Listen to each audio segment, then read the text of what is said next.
The crisp autumn air, tinged with the scent of damp leaves and old wood polish, seeped through the high windows of the Cambridge Academy of Vocal Arts audition hall.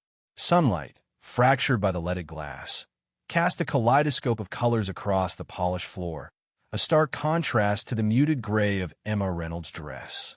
It was a simple, almost severe garment, deliberately chosen to blend into the background, a stark counterpoint to the tailored suits and vibrant silks of the other candidates vying for the coveted teaching position. Emma smoothed a non-existent wrinkle, the wool cool beneath her fingertips, a small anchor in the sea of scrutinizing gazes. She had anticipated this, the whispers, the veiled disdain in the raised eyebrows. It was a performance before the actual performance, a silent prelude to the aria she would soon unleash. A calculated risk, a test, not just of their judgment, but of her own resolve. Let them underestimate me, she thought, a flicker of defiance warming the cool composure she carefully maintained. Let them see only what they expect to see. Emma Reynolds? The administrative assistant's voice, thin and reedy, cut through the hushed anticipation. He peered at his clipboard, a faint furrow creasing his brow. I don't see. Oh, here you are. Last-minute addition. The words, seemingly innocuous, hung heavy in the air, tinged with a subtle dismissal. Emma offered a polite nod, her expression carefully neutral, and took a vacant seat near the back. The whispers, which had momentarily subsided, erupted anew, carrying snippets of conjecture and veiled amusement. Last minute? Must be desperate. Look at that dress. Hardly Academy material, is she? The words pricked, sharper than she'd anticipated. A fleeting image of the glittering gowns hanging in her closet flashed before her eyes, a stark reminder of a life she had deliberately chosen to obscure. But beneath the surface irritation, a quiet satisfaction bloomed. This discomfort, this deliberate act of self-effacement, was essential to her purpose. She wanted to be judged on the resonance of her voice, the depth of her understanding, not on the sheen of her past accolades. Dr. Richard Harmon, the veteran vocal director, surveyed the assembled candidates with an air of practiced authority. His gaze lingered on Vanessa Cartwright, impeccably dressed in a power suit. Her resume, a laundry list of prestigious conservatories and international performances, clutched in her manicured hand. He nodded approvingly, a subtle gesture of preemptive favor. The usual suspects, he thought with a sigh, already anticipating the predictable parade of technically proficient but soulless performances. This annual search for fresh talent often felt more like a confirmation of his existing biases. True artistry, he'd come to believe, was a rare vintage, best appreciated from a distance, behind the velvet ropes of established reputations. He glanced briefly at the woman in gray, barely registering her presence. Another hopeful, likely harboring delusions of grandeur. The Academy attracted its share of dreamers. Dr. Abernathy, a newer member of the selection committee, leaned towards Dr. Harmon, her voice a low murmur. That last one, Reynolds, seems rather unremarkable. Perhaps a clerical error. Her words, laced with barely concealed disdain, reflected the unspoken hierarchy of the music world, where outward appearances often dictated initial perceptions. Dr. Harmon merely shrugged. Let's just get through it, shall we? He tapped his pen against the table, the sound amplified in the expectant silence. The auditions commenced, a predictable procession of vibrato and trills. Vanessa Cartwright, as expected, delivered a technically flawless rendition of a popular Mozart aria. The notes were precise, the breath control impeccable, yet something was missing. A spark, a soul. Dr. Harmon politely applauded, his expression carefully neutral. He had seen this performance 100 times before. Polished, predictable, and ultimately forgettable. Emma watched and listened, her heart a steady drum against her ribs. Each performance, each carefully crafted persona, reinforced her conviction. They were playing a game of appearances and expectations. She refused to participate. When her name was finally called, a strange calm descended upon her. She walked to the center of the room, her simple dress a quiet rebellion against the prevailing ostentation. She met Dr. Harmon's gaze, saw the fleeting flicker of dismissal in his eyes, and a faint smile touched her lips. This was her moment, her truth. She announced her chosen piece, Der Holly Rake Cocht in Meinem Herzen, the Queen of the Night's aria from Mozart's The Magic Flute, a piece notorious for its demanding range and intricate coloratura. A ripple of surprise went through the room. It was a bold choice, a piece that could make or break a career. Dr. Harmon raised an eyebrow, a flicker of something akin to amusement in his eyes. This should be interesting. As the first notes poured forth, the air in the room seemed to vibrate. It wasn't just the technical brilliance, the effortless soaring through the demanding high registers, but the raw emotion that infused every note. It was a voice that had lived, loved, and lost, a voice that carried the weight of experience and the resilience of the human spirit. The whispers ceased. The skeptical glances turned to awe. The young students, initially prone to gossip and judgment, leaned forward, captivated. Dr. Harmon's pen slipped from his fingers, clattering unnoticed onto the table. His carefully constructed facade of professional detachment crumbled, replaced by a stunned admiration. This wasn't just technical proficiency, this was artistry. Raw, untamed, and utterly captivating. He had been so wrong, so blind. As the final, breathtaking high F resonated through the hall, a profound silence descended. Emma stood, bathed in the fading sunlight, a quiet strength radiating from her. The mask of anonymity had fallen away, revealing the true artist beneath. Dr. Abernathy, her face pale with a mixture of awe and shame, reached for Dr. Harmon's arm. That was, she stammered, searching for words adequate to describe the experience. Extraordinary. The word felt insufficient, a pale imitation of the power that had just filled the room. Dr. Harmon, his composure still shaken, could only nod. The ripple effects of that audition spread through the academy like wildfire. The incident became a cautionary tale, a stark reminder of the dangers of prejudice and the importance of recognizing true talent, regardless of its packaging. The Cambridge Academy of Vocal Arts, long known for its adherence to tradition and its emphasis on pedigree, underwent a quiet revolution. The criteria for selection were revised, placing greater emphasis on merit and potential rather than superficial credentials. And Emma Reynolds, the woman in the gray dress, the last-minute addition, became a legend, a symbol of the transformative power of genuine artistry.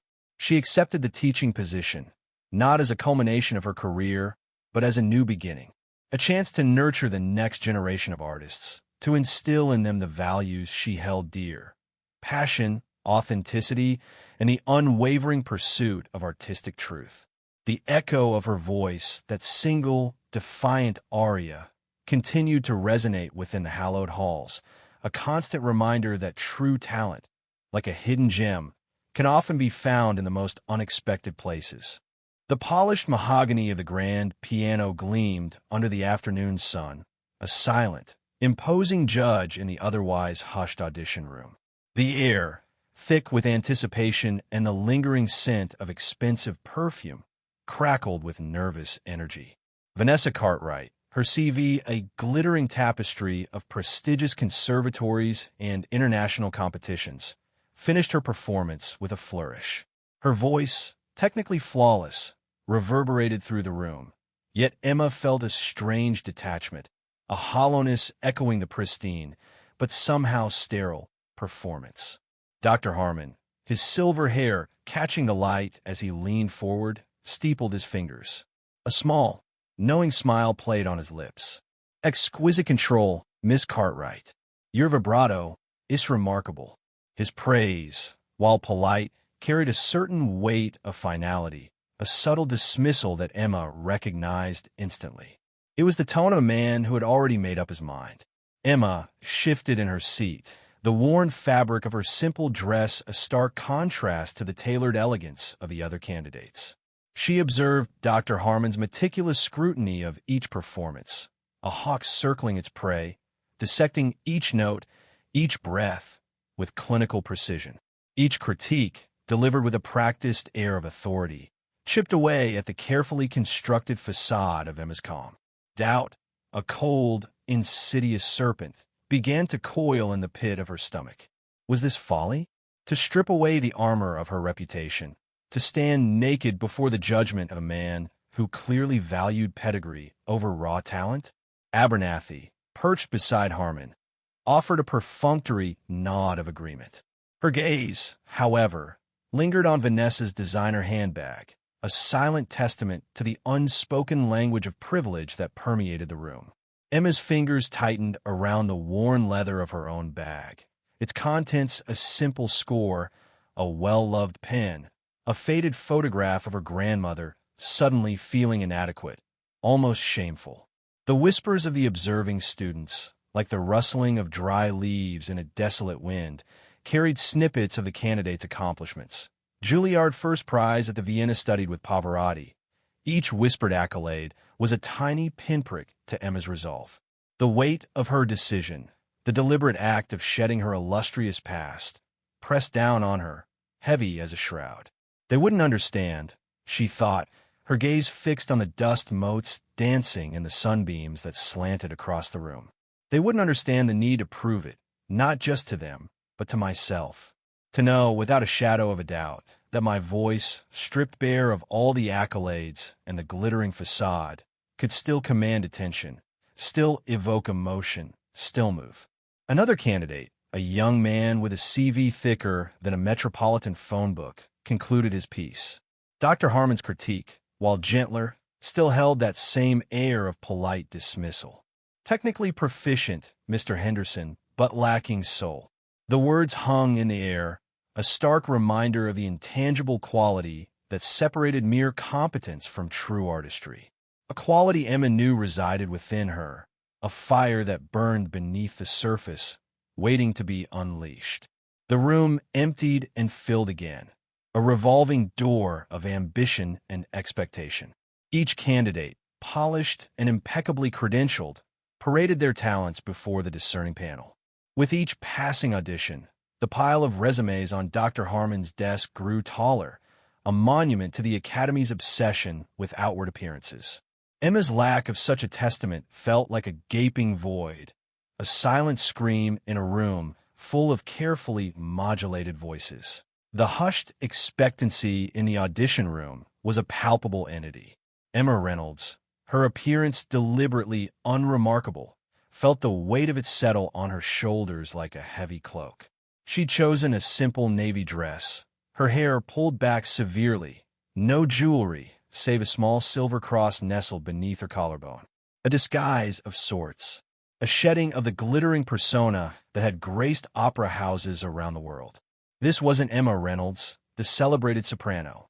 This was simply a singer. And your resume? A mess. Dr. Harmon's voice, smooth and polished, cut through the silence. He held out a hand, his fingers drumming impatiently on the mahogany table. His gaze, sharp and assessing, swept over her plain attire, a flicker of something akin to disdain in his eyes. Emma met his gaze, a quiet strength blooming within her. "I haven't brought one, sir." Her voice, though soft, carried a surprising resonance in the room. Internally, she braced herself for the predictable reaction. Years of navigating the cutthroat world of opera had honed her instincts, sharpened her ability to anticipate the subtle shifts in power dynamics. Dr. Harmon's perfectly sculpted eyebrow arched. "I beg your pardon?" He leaned back in his chair, the movement conveying a subtle dismissal. "This is the Cambridge Academy, not a community talent show." The words hung in the air, barbed and condescending. A wave of heat rose in Emma's chest, a prickle of anger at the blatant prejudice. Community talent show? He dares to equate my life's work to she swallowed the retort, reminding herself of her purpose. This wasn't about ego, it was about proving a point. "I'd prefer to be evaluated solely on what I demonstrate today," she replied, her voice unwavering. Dr. Abernathy, seated beside Dr. Harmon, sniffed audibly. Her lips pursed into a thin line as she scrutinized Emma's appearance. Emma could practically hear the woman's thoughts. No designer handbag, No ostentatious jewelry. Clearly not one of us. The unspoken judgment hung thick in the air, suffocating in its casual cruelty. "You understand," Dr. Harmon began, his tone laced with a patronizing patience, "that we have a rigorous selection process here. Credentials are essential." He paused, as if waiting for her to crumble under the weight of his pronouncements. He wouldn't get that satisfaction. Emma held his gaze, a flicker of steel in her normally warm brown eyes. "I understand, sir, and I believe my performance will speak for itself." A beat of silence. Then a slow, almost predatory smile spread across Dr. Harmon's face. "Very well. Since you're so confident, perhaps you'd indulge us with 'let's see.'" He tapped a finger against his lips, a glint of something malicious in his eyes. He glanced at the sheet music in front of him, his gaze lingering on a particular piece. "Dear Hella Ratcha," he announced, a deliberate theatrical flourish in his voice. "The Queen of the Night's second aria. Would you be so kind?" The air in the room crackled with tension. The Cambridge Academy students, seated in the back rows, exchanged hushed whispers. Emma recognized the piece instantly. The Queen of the Night, a notoriously difficult aria, a true test of vocal prowess. It was a strategic choice designed to expose any weakness, any flaw in technique. Harmon wasn't offering her a chance to shine. He was setting her up to fail publicly and spectacularly. Emma took a deep breath, her heart pounding a steady rhythm against her ribs. This wasn't the first time she'd faced adversity, nor would it be the last. The years of relentless training, the sacrifices, the moments of self-doubt, they'd all led to this moment. She closed her eyes for a fleeting second, visualizing the soaring melody, the intricate coloratura passages. This wasn't just an audition, it was a battle against prejudice, against the entrenched elitism that permeated the very walls of this hallowed institution. When she opened her eyes, her gaze was clear, focused. A quiet strength emanated from her, a palpable shift in the atmosphere. The whispers ceased. The room held its breath. "Certainly, sir," she replied, her voice steady and calm. She stepped towards the piano, the worn floorboards creaking softly beneath her sensible shoes. She nodded to the accompanist, a young woman with wide, apprehensive eyes. In that moment, Emma wasn't just singing for herself. She was singing for every artist who had been overlooked, dismissed, judged on appearances rather than talent. She was singing for the future of music itself. The first notes, crystalline and pure, filled the room. The initial surprise on Dr. Harmon's face was quickly replaced by a look of stunned disbelief. Dr. Abernathy's carefully constructed composure began to crumble. The students in the back rows sat mesmerized, their initial skepticism melting away like snow in the summer sun. As Emma's voice soared through the room, effortlessly navigating the treacherous high notes, the very air seemed to vibrate with emotion. It was more than just a performance. It was a revelation, a stripping away of pretense, a raw display of talent that transcended the superficial. The Queen of the Night's fury, her anguish, her vulnerability, it all poured forth from Emma, channeled through her voice with an intensity that was both breathtaking and terrifying. In the hushed silence that followed the final note, a single tear traced a path down Emma's cheek. It was a tear not of sadness or relief, but of something far more profound. It was a testament to the power of art, the enduring triumph of talent over prejudice. The battle had been won. The muted sunlight filtering through the tall arched windows painted elongated rectangles on the polished wood floor. Emma stood poised at the edge of the small stage, the worn grand piano a dark, gleaming presence beside her. The accompanist, a young man with a nervous tremor in his hands, nodded. A single chord resonated, a tremor in the expectant silence of the room. Emma inhaled, a slow, deliberate breath that filled her lungs and steadied the faint flutter in her chest.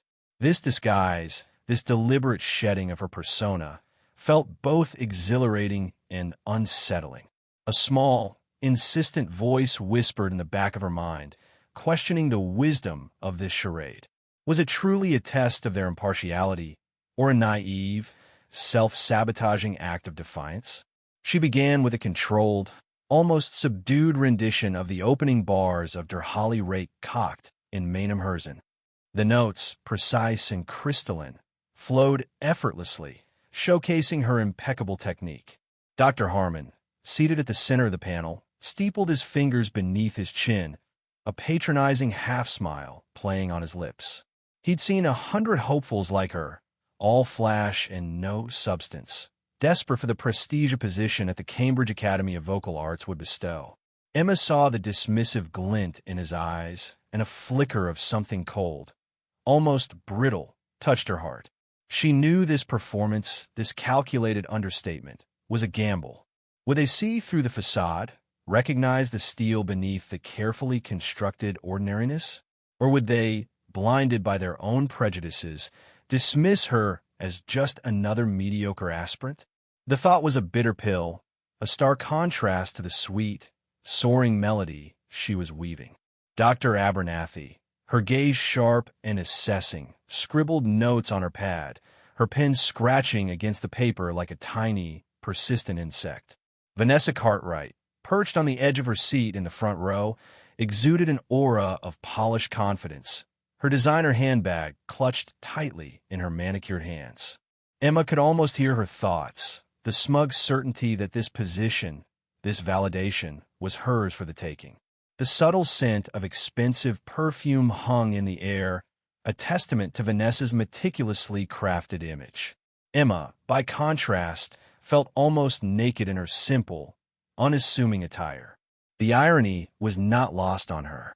She, who had graced the stages of the world's most prestigious opera houses, now felt exposed, vulnerable, in this small, stuffy audition room. As she moved into the more demanding passages of the aria, a subtle shift occurred in the room. The initial restlessness of the student observers subsided, replaced by a focused attention. Whispers, initially dismissive and tinged with boredom, ceased. The accompanist, his initial nervousness replaced by a growing awe, followed her every nuance with increasing precision. His fingers danced over the keys, now no longer a nervous tremor, but a responsive, almost symbiotic extension of her own voice. Doubt, an insidious tendril, snaked its way into Emma's thoughts. Was this anonymity a foolish act of pride? A desperate attempt to prove a point that no one cared about? Perhaps she should have played the game, presented herself with the expected fanfare, the glittering resume, the dazzling accolades. The thought, fleeting yet potent, threatened to unravel the carefully constructed control she had maintained. Then, something shifted within her. A deep breath, a silent affirmation. This was not about them. This was about her, about the music, about the unwavering belief in the power of pure, unadulterated talent. The moment of hesitation vanished, replaced by a surge of resolve. She would not cower. She would not apologize for her brilliance. She launched into the infamous high F passage, the notes soaring, effortless, pure. The room held its breath. The air vibrated with the power of her voice, a force that seemed to emanate not just from her vocal cords, but from the very core of her being. It was the voice that had captivated audiences worldwide, the voice that had brought emperors and presidents to their feet, the voice that had woven magic on countless stages. It was the voice of Emma Reynolds. The transformation was palpable. Dr. Harmon's smug smile evaporated, replaced by a look of stunned disbelief. His eyes, previously dismissive, widened, fixed on her with a startled intensity. Dr. Abernathy's pen clattered to the floor, unnoticed. Vanessa Cartwright's carefully composed facade crumbled, replaced by a look of dawning horror. A whisper, barely audible, rippled through the students. That's Emma Reynolds. The accompanist, his face flushed with excitement, mouthed the words, a silent confirmation of their shared secret. The revelation spread through the room like wildfire, igniting a spark of recognition, of awe, of dawning understanding. Emma finished the aria, the final note hanging in the air, a shimmering echo of the power that had just filled the room. The silence that followed was profound, broken only by the ragged breaths of the stunned audience. In that silence, Emma felt a sense of quiet triumph. She had stripped away the artifice, the expectations, the preconceived notions, and presented herself, raw and vulnerable, to their judgment. And in doing so, she had not only exposed their biases, but had also rediscovered a profound truth about herself, about the enduring power of her art.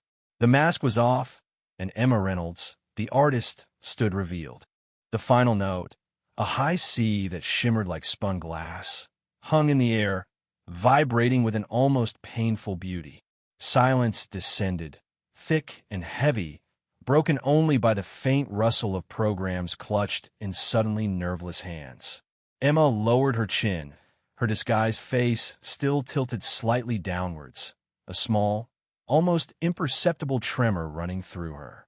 They can't know. Not yet. The thought echoed in her mind, a frantic whisper against the rising tide of awareness in the room. She could feel the weight of their gazes, no longer laced with the casual dismissal she'd grown accustomed to, but sharp, probing, electrified. A single, choked gasp broke the silence, followed by another and another. Whispers, like the rustling of dry leaves in a rising wind, began to circulate through the rows of seats. Emma's heart hammered against her ribs, a trapped bird desperate for escape. It's happening. The mask is cracking. She risked a glance at Dr. Harmon. His face, normally so composed, so assured, was a canvas of disbelief. His jaw hung slack, his eyes wide and unfocused, as if he were struggling to reconcile the image before him with the reality that had just unfolded. Dr. Abernathy, seated beside him, wore a similar expression, her earlier disdain replaced by a dawning horror. Emma watched, a flicker of something akin to satisfaction, no, vindication rising within her. This is what it feels like to be truly heard. The thought resonated deep within her, a balm to the years of being overlooked, dismissed, judged by the superficialities of her appearance and resume, rather than the depth of her talent. The young students, their youthful arrogance momentarily forgotten, stared at her with a mixture of awe and confusion. The initial whispers of speculation, who is she? Where did she come from? Gradually coalesced into a single, incredulous question. Could she be? The air crackled with anticipation, thick with unspoken recognition. Then, the accompanist, a young man with kind eyes and a nervous smile, spoke, his voice trembling slightly. That's Emma Reynolds. The words, barely a whisper, reverberated through the hushed hall like a thunderclap. The dam of silence finally broke. A wave of murmurs, gasps, and exclamations washed over the room. The name, a legend in the opera world, echoed from every corner. Emma Reynolds, the Phantom of the Opera, the voice that vanished. The rumors, the speculations, the whispers of her self-imposed exile swirled around her like a vortex. Emma slowly raised her head, meeting Dr. Harmon's stunned gaze. The cheap wig, the ill-fitting clothes, the deliberately dowdy makeup, all the carefully constructed elements of her disguise felt flimsy, insignificant, in the face of the raw, undeniable power of her performance. She peeled off the wig, revealing her fiery red hair, a cascade of curls tumbling down her back. The transformation was complete.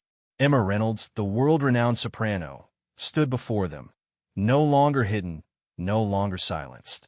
Dr. Harmon's face paled. He swallowed hard, his Adam's apple bobbing nervously. He opened his mouth to speak, then closed it again, the words caught in his throat. His carefully constructed world of order, of predictable talent, of judging a book by its cover, had crumbled around him. He had dismissed her, underestimated her, reduced her to a line on a resume that didn't meet his preordained criteria. How could I have been so blind? The thought, a bitter pill, lodged itself in his throat. Dr. Abernathy, her initial shock giving way to a profound sense of shame, looked at Emma with a mixture of awe and remorse. We judged her, we all judged her, she thought, the realization a painful sting. We allowed our preconceived notions to cloud our judgment, to deafen us to the true music. The weight of their collective mistake pressed down on her, heavy and suffocating. The students, their earlier skepticism replaced by an almost reverent admiration, erupted in applause. The sound, spontaneous and heartfelt, filled the hall, a testament to the power of genuine talent, the undeniable magic of a voice that transcended appearances and expectations. Emma, bathed in the warmth of their adulation, felt a surge of emotion course through her. It wasn't just the validation, the acknowledgement of her skill. It was something deeper, something more profound. It was the feeling of breaking free, of shattering the constraints that had held her captive for so long. The power dynamic in the room had shifted irrevocably. Emma, once the supplicant, the outsider seeking entry into their hallowed halls, now held the reins. She had exposed their biases, their superficiality, their flawed system. And in doing so, she had not only reclaimed her voice, but had also forced them to confront their own. The silence that followed the applause was charged with a new kind of tension, a silent acknowledgement of the transformation that had taken place. The audition had become something more than just a performance. It had become a reckoning. The silence in the audition room was thick enough to choke on. Dr. Harmon's face, moments before radiating smug satisfaction, had paled to the color of old parchment. His eyes, magnified by his thick spectacles, darted between Emma and the score in his trembling hands. He swallowed audibly, the sound echoing in the sudden stillness. How could this be? This womanthus from Fad just delivered the most breathtaking rendition of the Queen of the Night aria I've ever witnessed. The thought clawed at him, a mixture of awe and deep, unsettling shame. Dr. Abernathy, her pen frozen mid-air above her evaluation sheet, stared at Emma with an expression that flitted between disbelief and dawning horror. She had, just minutes before, dismissed this plainly dressed woman as utterly inconsequential, a mere formality in their rigorous selection process. Now, the echoes of Emma's performance resonated not just in the room, but in the cavernous spaces of her own misjudgment. Such power, such control hidden beneath that drab exterior. The realization stung, a bitter taste of her own ingrained prejudices. Vanessa Cartwright, poised and polished, stood frozen by the door. Her carefully crafted facade of confidence had cracked, revealing the raw insecurity beneath. The music, still vibrating in the air, felt like a physical blow. It's not possible. She can't bet that good. The thought pulsed in her mind, a frantic denial against the undeniable evidence of her own ears. A low murmur rippled through the students gathered at the back of the room. Their initial whispers of derision and boredom had transformed into hushed tones of awe. They looked at Emma, no longer with amusement, but with a newfound respect bordering on reverence. Emma met their gazes, her own expression unreadable. Inwardly, a quiet satisfaction settled within her. It was a stark contrast to the turmoil that had raged within her just moments ago, the vulnerability of baring her soul through her art, the fear of rejection. Now, a calm resolve had taken its place. They see me now, not the clothes, not the resume, but the music. That was unexpected. Dr. Harmon finally stammered, his voice thin and reedy. He cleared his throat, attempting to regain some semblance of control. Miss Reynolds, was it? Your application didn't mention. Emma cut him off, her voice soft yet firm. It wasn't a charade, Dr. Harmon. It was an experiment. Her words hung in the air, charged with an unspoken challenge. Dr. Harmon blinked, his confusion deepening. Experiment? What in God's name is she talking about? An experiment? Dr. Abernathy echoed, her voice laced with bewilderment. Emma met their bewildered stares head-on. Talent doesn't care about appearances, Doctor. It doesn't care about a perfectly tailored suit or a list of prestigious accolades. Each word was deliberate, a carefully aimed arrow at the heart of their carefully constructed system of evaluation. You judged me the moment I walked through that door, she continued, her voice gaining strength. You saw a woman who didn't fit your preconceived notion of what a world-class vocalist should look like. and you dismissed me before I even sang a note." The unspoken accusation hung heavy in the air. Dr. Harmon shifted uncomfortably in his chair. He opened his mouth to protest, but the words caught in his throat. He knew, with a sickening certainty, that she was right. "I wanted to be evaluated on my current abilities, not my reputation," Emma explained, her gaze unwavering. "I wanted to see if your institution truly valued talent, or if it was blinded by superficialities." A flicker of something akin to sadness crossed her features. "I wanted to see if there was a place for someone like me, someone who might not have the conventional advantages, but possesses the passion and the skill." A wave of shame washed over Dr. Abernathy. She looked at Emma, truly saw her for the first time, and the weight of her own prejudice pressed down on her. We almost let her slip away. We almost let our own biases rob us off this. The thought was a sharp pang of regret. Dr. Harmon, his face now a mask of conflicted emotions, slowly rose from his chair. He walked towards Emma, the score still clutched in his hand. "Miss Reynolds," he began, his voice thick with emotion, "we owe you an apology. You have not only demonstrated exceptional talent, but you have also exposed a critical flaw in our system." He paused, searching for the right words. "We were wrong, deeply wrong.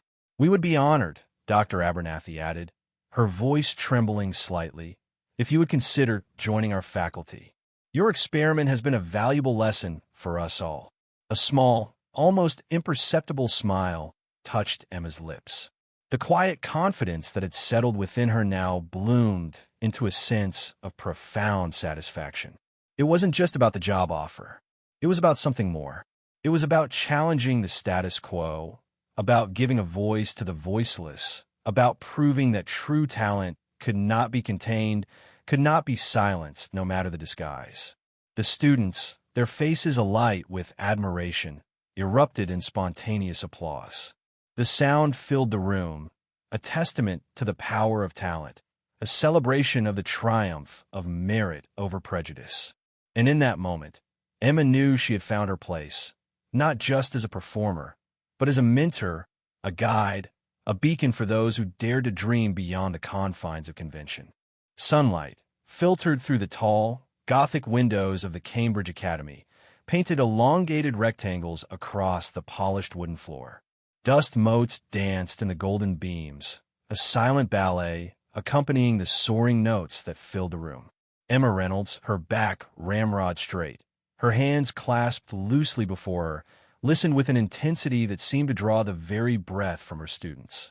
The air, thick with the scent of beeswax and old paper, vibrated with the resonant voice of a young tenor struggling to master the intricacies of a particularly demanding passage.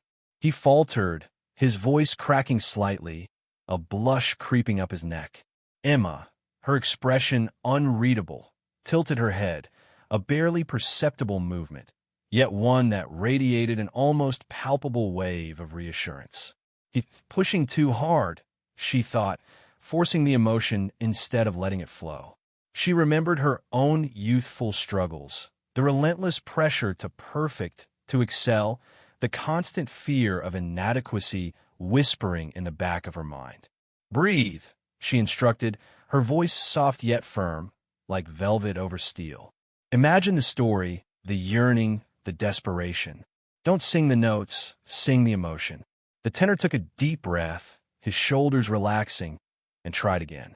This time, the notes flowed smoother, infused with a raw vulnerability that resonated with a truth that transcended mere technical proficiency. Emma closed her eyes for a moment, a small smile playing on her lips. Yes, she thought, that's it. That's the magic. 3 months ago, this room, this very academy, had felt alien, hostile even. Now, surrounded by the nascent talent she was nurturing, she felt a sense of belonging she hadn't anticipated. The pretense, the disguise she had donned like armor, had become a distant memory. This was her purpose, her sanctuary. A discreet cough from the doorway broke the spell. Emma opened her eyes to see Dr. Harmon, the Academy's veteran vocal director, standing just inside the room. His presence, once a source of anxiety, now evoked a strange mix of amusement and pity. He was a changed man, his arrogance replaced by a quiet respect, his condescending gaze softened with something akin to admiration. "May I observe, Miss Reynolds?" he asked, his voice subdued, almost hesitant. Emma inclined her head. "Of course, doctor." He still struggles with the reality of it all. She mused. The irony that the unremarkable woman he almost dismissed is now the architect of the Academy's renaissance. He took a seat in the back row, his eyes fixed on Emma. The class continued, the students seemingly oblivious to the silent observer. Emma moved among them, offering gentle corrections, insightful observations, drawing out the best in each voice. She felt a deep satisfaction, a sense of purpose that had eluded her even at the height of her performing career. This was more than just teaching. It was a form of redemption, a chance to reshape the very system that had once tried to diminish her. As the class drew to a close, Emma addressed the students, her voice carrying a quiet authority. "Remember," she said, "technique is the foundation, but emotion is the soul. Find the story within the music and let it sing through you." The students filed out, their faces alight with a mixture of excitement and newfound confidence. Dr. Harmon approached Emma, his expression thoughtful. "Remarkable," he murmured, shaking his head slowly. "Truly remarkable." "The board meeting went well, then?" Emma asked, a hint of amusement in her voice. The outreach program, her initiative to offer scholarships to talented students from disadvantaged backgrounds, had been met with initial resistance from the more conservative members of the board. Dr. Harmon, to his credit, had championed the cause. He chuckled, a sound that was surprisingly genuine. "Better than well." Unanimous approval. "We're expanding the scholarship program significantly." He paused, his gaze meeting hers with a newfound sincerity. "You've taught me something far more valuable than vocal technique, Ms. Reynolds," he said, his voice laced with a humility that had been utterly absent during their first encounter. "You've taught us all the true meaning of talent and the importance of looking beyond the surface." Emma met his gaze, a quiet understanding passing between them. The Academy, steeped in tradition and burdened by prejudice, had finally begun to shed its antiquated skin, and she, the once hidden star, had become the catalyst for its transformation. The silence that hung between them was not awkward, but rather a shared acknowledgement of the profound shift that had taken place. The dust motes danced in the fading sunlight, silent witnesses to the quiet revolution that had unfolded within the hallowed halls of the Cambridge Academy. Emma looked out at the empty classroom, a sense of peace settling within her. The fight had been worth it. The future, though uncertain, held a promise of something new, something better. And she, the woman who had once hidden her voice, was now ready to embrace it, not just for herself, but for all those whose voices had yet to be heard. The muted beige of the hallway walls seemed to absorb the echoes of the now empty classroom, leaving a strange silence in its wake. Emma clutched her worn leather bag, the smooth, cool surface a stark contrast to the tremor in her hand. She could still feel the phantom vibrations of the aria resonating in her chest, a powerful echo of the emotions she had poured into the performance. Dr. Harmon stood before her, the condescending smirk he'd worn earlier replaced by a look she couldn't quite decipher. A mixture of awe, regret, and perhaps a touch of fear flickered in his eyes. He cleared his throat, the sound unnaturally loud in the quiet hallway. "Ms. Reynolds, was it?" His voice, previously edged with dismissive politeness, now held a tremor of respect, a subtle shift that didn't escape Emma's notice. "He knows," she thought, a flicker of satisfaction warming the icy knot in her stomach. "He finally knows." "Yes," Emma replied, her voice steady, her gaze unwavering. She met his eyes directly, refusing to let him see the years of struggle, the countless rejections, the quiet moments of self-doubt she had wrestled with. She had earned this moment, this sliver of victory, and she wouldn't let it be tainted by the bitterness of the past. "Your performance," Dr. Harmon began, then paused, as if searching for the right words. He gestured vaguely towards the classroom door, as if the lingering notes of her aria still hung in the air. It was unexpected. Unexpected? Emma thought, the ghost of a wry smile playing on her lips. Is that the word for being forced to confront your own prejudice? Aloud, she simply said, "Thank you, Dr. Harmon."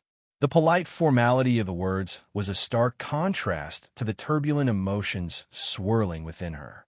Dr. Abernathy, her face flushed with a mixture of embarrassment and admiration, emerged from the classroom. "Ms. Reynolds," she said, her voice laced with genuine warmth this time, "your talent is truly remarkable." The earlier disdain in her eyes had been replaced by something akin to respect, perhaps even a touch of guilt. Emma acknowledged the compliment with a slight nod, her focus remaining fixed on Dr. Harmon. He shifted uncomfortably, adjusting his spectacles as if they were suddenly ill-fitting. "The Governor's Arts Gala is next month," he began, his voice regaining some of its previous authority, though now tinged with a newfound hesitancy. "We are in need of a special performance. I would be honored if you would consider gracing us with your presence." Emma's eyes narrowed slightly. An offer to perform, not to teach. A consolation prize, perhaps. A way to appease their guilt without actually acknowledging their flawed judgment? The cynical thought pricked at her, yet she maintained her composure. "And the teaching position?" she asked, her voice soft but unwavering. The question hung in the air, heavy with unspoken implications. Dr. Harmon hesitated, his gaze flickering towards Dr. Abernathy, then back to Emma. "The position has been filled," he said, his voice barely above a whisper. Vanessa Cartwright's perfectly coiffed image flashed through Emma's mind. The pristine resume, the flawless but ultimately soulless performance. A wave of disappointment threatened to engulf her, but she pushed it back, refusing to let it show. She had come here for more than just a performance opportunity. She had come to challenge the system, to expose the shallowness of their criteria. However, Dr. Harmon continued quickly, sensing her disappointment, "We would be delighted to establish a scholarship in your name. The Emma Reynolds Scholarship for Vocal Excellence.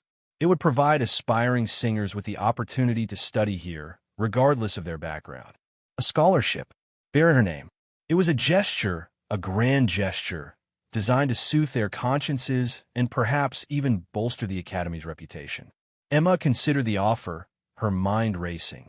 It was a chance to make a real difference, to pave the way for other talented individuals who might otherwise be overlooked. But she wouldn't let it be a superficial act of charity. "I accept," she said, her voice calm and measured. "On one condition." Dr. Harmon's eyebrows rose slightly. "Condition?" "The selection process," Emma stated, her gaze piercing. "It must be based solely on talent. No resumes, no photographs, no background checks. Just the voice." A flicker of uncertainty crossed Dr. Harmon's face. He opened his mouth to speak, then hesitated, as if weighing the implications of her words. The silence stretched, punctuated only by the distant hum of the building's ventilation system. Finally, he nodded slowly. "Agreed." A sense of quiet triumph settled within Emma. It wasn't the victory she had initially envisioned, but it was a victory nonetheless. She had forced them to confront their biases, to acknowledge the flaws in their system. And in doing so, she had opened a door, not just for herself, but for countless others who dared to dream beyond the confines of appearances and expectations. The beige walls of the hallway seemed less oppressive now, the silence less empty. It was the silence of a new beginning.